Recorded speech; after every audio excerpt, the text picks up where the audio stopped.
Барлықтарыңызға қайырлы күн қыздар. Бүгін сіздермен бірге жаздың ыстық күнінде салқындап ішіп алатын мохито дайындайтын боламыз. Өте оңай рецепт. Видеодағыдай жасаңыздар.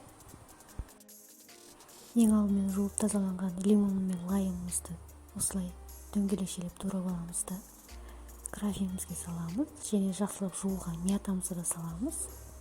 Оның үстіне ұзартылған спрайт құямыз. Біздің осымен мохитомыз дайын болады.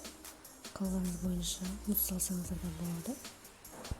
Қыздар, спрайттың орнына кәдімгі сарыағаш суын салқындатып алып, оның үстіне барбадос деген сироп бар. Арнайы содан 10 ас қасық салып, бір сарыағаш суының полының бәрін құйып, арасына осындай мұз, мята, лимон, лайм салып, дәл осылай араластырып, сосын дайындасаңыздар болады. Қазір мен сіздерге барбадостың суретін видеоға қойып қоямын, сол сиропты алып алыңыздар.